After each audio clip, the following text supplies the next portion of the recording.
guys, Prowl1701 here. Today we're going to be reviewing The Architects of History, which is the final part of the Klein Trilogy, which I have been listening through. It is a Big Finish audio story with the 7th Doctor and with the character of Dr. Elizabeth Klein, who I first encountered in Unit Dominion, even though that takes place later chronology-wise. And of course, went back and listened to some of her early stories, including her first story, Colts or Colditz, or however you're supposed to say it. And I've been listening to the Klein Trilogy, and the stories have been varying degrees of quality, but I really enjoyed this finale, The Architects of History. This one is really good. Like, this one really blew me away. I loved the progression of the story. I loved all the twists and turns it took. For the most part, every now and then it did one or two things. I'm like, seems like that was there just to be a twist. But a lot of it's done very well, very fitting with the 7th Doctor. And the circumstances that happen as the story progresses and evolves, it's very, very good. This is a tricky one to talk about because it's really hard to discuss it without getting into spoilers. And this is one of those stories, much like I said with the Sword of Orion, that my main advice to you, if you've never heard it, is go listen to it. Like, before I even get into this review, go listen to it. It is so good. I really liked this one. So just stop, or if you want me to give you the quick overview of how the story starts out, I'll do that real quick. The story picks up apparently quite a ways after Survival of the Fittest. Of course, Survival of the Fittest, part 2 of the trilogy, ended with Klein stealing the TARDIS, having figured out how to basically operate it, watching the Doctor, because they had traveled. They'd had several adventures together, revealing she had never forgiven the Doctor for wiping her history out of existence. This version of Klein, of course, comes from a version of history where the Germans had won World War II. She had never forgiven him for that history being erased, even though he had accidentally caused it to exist in the first place, him and Ace. And she stole the TARDIS and left him basically stranded in orbit around the planet. This picks up way later. Years later, you get from the dialogue. Klein is now part of a massive empire, a spacefaring new Reich empire. And she maintains control by using the TARDIS to where anytime something bad goes happen in this new Reich, she uses the TARDIS to travel back in time and stop it.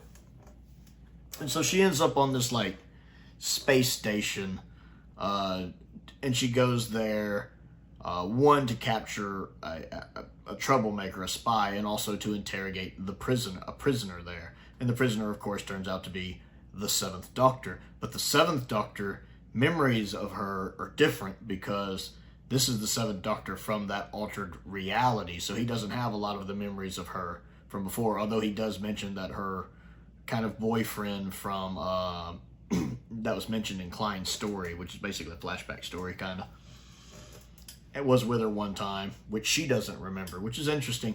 And then it's basically has that happening, and then you have two other people who are just kind of lowly, almost maintenance workers, a man and a woman, who are kind of acting as saboteurs, with the man doing so very reluctantly and very nervous about it, and the woman kind of egging him on like, no, we have to do this.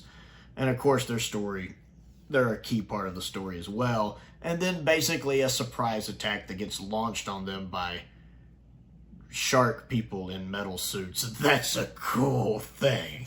Sharks in metal suits. It's kind of like the Krogan from Mass Effect, but they're sharks, but they're in metal armor suits. Or like the Jadoon, but they're sharks. That's cool. I love that idea.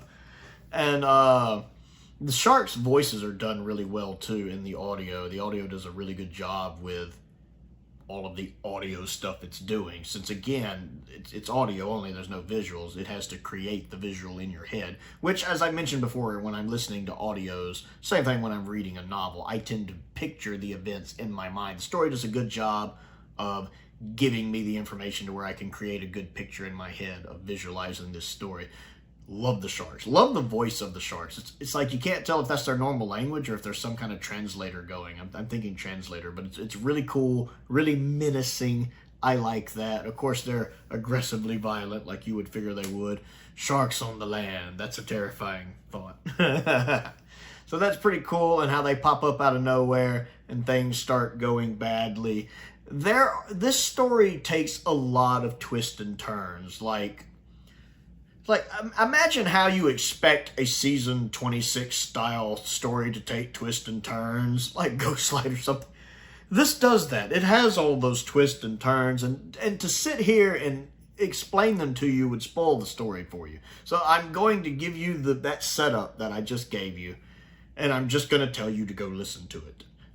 And then I'll get into spoilers. So if you want to go listen to it for yourself, now's the time to go do that, because it's really, really, really good.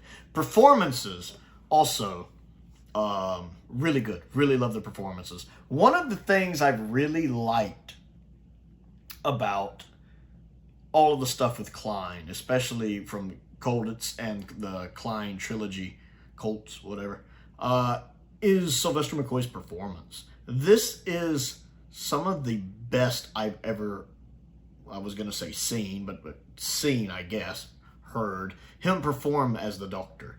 It's like he took all of the things that worked from his portrayal in the TV show, and he left behind all of the things that didn't, or else the people writing and directing the story know what he's good at with his Doctor and what doesn't quite work. An example being, he never goes into that fake voice that sometimes bothers me. I've talked about this in several times on the channel, that McCoy has that fake voice he goes into, kind of when he's yelling, there will be no battle. Hey, most of you know what I mean, that it always pulls me out because it sounds fake. It sounds like not great acting going into that, what I call a falsetto voice. It's really more just a fake voice. It's not a natural yelling voice. I've heard McCoy's natural yelling voice. That's not it.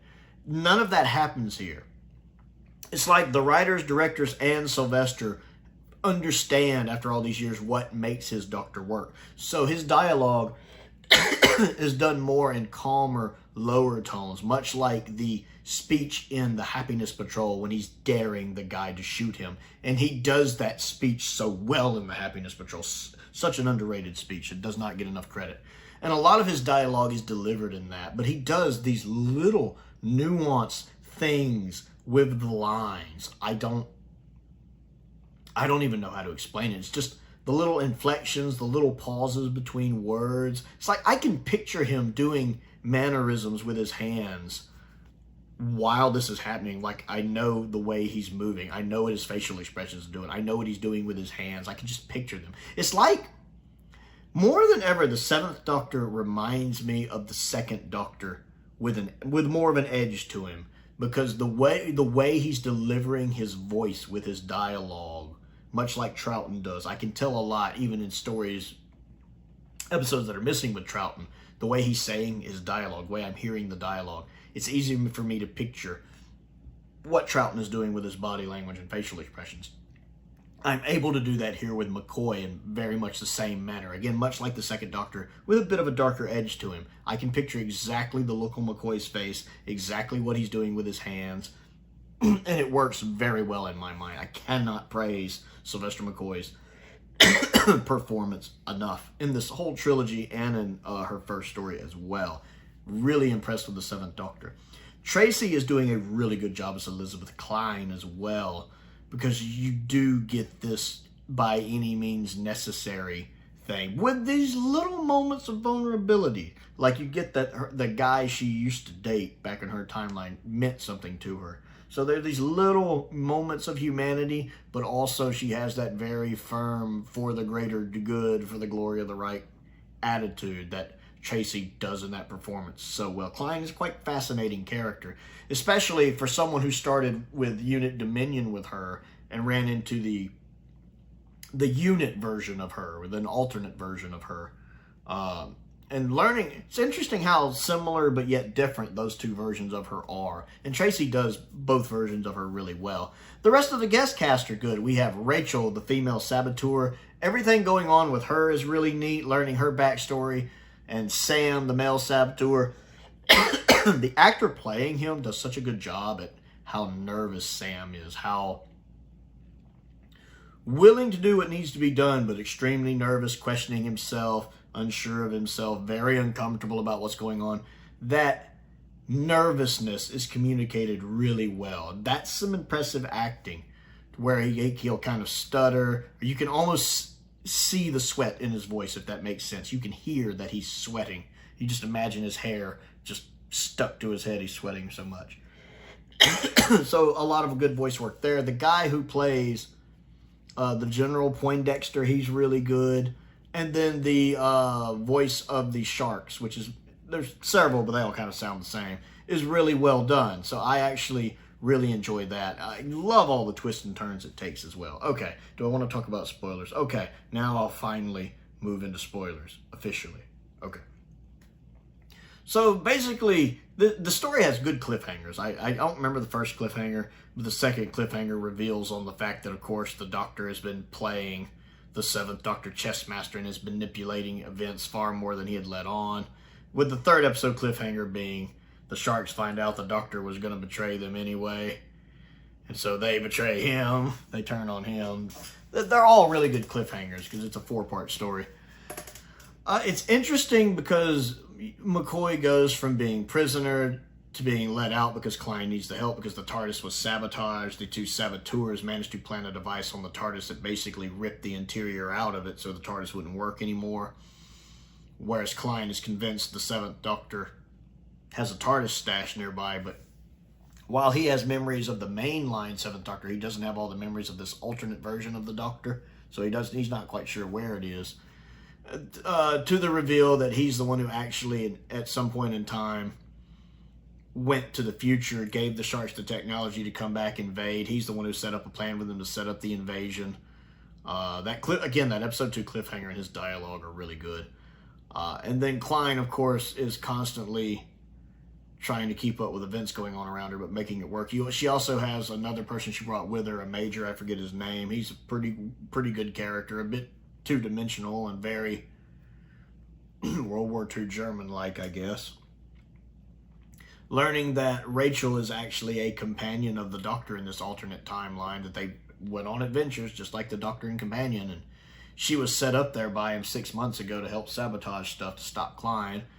To learning, and this is the one part that was a little weird, that Sam is actually an agent sent back in time by the sharks to keep an eye on her, which he didn't want to do, but he was like basically a servant and promised freedom. That's a whole interesting little twist, especially since he's still nervous and doesn't want to be there. To the ending resolution with Klein basically being erased from history, which compensates by the unit version of her that we're familiar with in Unit Dominion coming into existence. And the ending of the story is the Doctor meeting her, which from her point of view is her meeting him for the first time. She's like, "Oh, you're the Doctor." He's like, "Oh, you recognize me?" He goes, "Well, you look different than the pictures say, but, blue piece box appears, you walk out." And he's basically like, "Yeah, fair enough." It's interesting because by the time we meet Klein in Unit Dominion, she's very mistrusting of the Seventh Doctor because she's spotted him watching her so many times, which obviously is far apart from this where she's meeting him for the first time. She's like, "Oh, you're the Doctor I've heard about." So it was a nice little ending and a nice way to segue into this new version of Klein. I really enjoyed this story. The incidental music was really good in it. The sound effects were really good in it. I felt very invested in what was going on. Every time I'd hit a cliffhanger, I'd want to go into the next episode to see how that was going to resolve. It's written very well. It's performed very well. Really like this one. Easily my favorite part of the Klein trilogy, with the only other one really vying for that top spot being Klein's story, which of course was just a one-parter at the beginning of Survival of the Fittest, which I also really liked. So it's just another one of those storms of everything coming together really well for this one. And people understanding the Seventh Doctor at this point and learning how to write for his Doctor and really leaning into McCoy's strengths in the role, which I really enjoyed. Again, one of my favorite McCoy performances in the role has been these episodes with Klein I've been listening to lately. So, The Architects of History. Have you listened to it? I want to know what you think of it. So let's talk about it. And let's talk about the Klein trilogy in general. How would you rate the stories from it? Comment down below. let's talk about it. Don't forget to click the like button and the subscribe button. I also have a Patreon if you would like to support me on that. There's a link to that down there. I want to give a shout out to Colin Coney, one of my top tier patrons. I appreciate his support, as I do the support of all of my patrons. It's very much appreciated. My YouTube members as well. I also have a link to my Amazon wishlist down there and my Amazon UK wishlist down there. Those have been updated recently. And my P.O. box is down there as well. Most importantly, thank you for watching.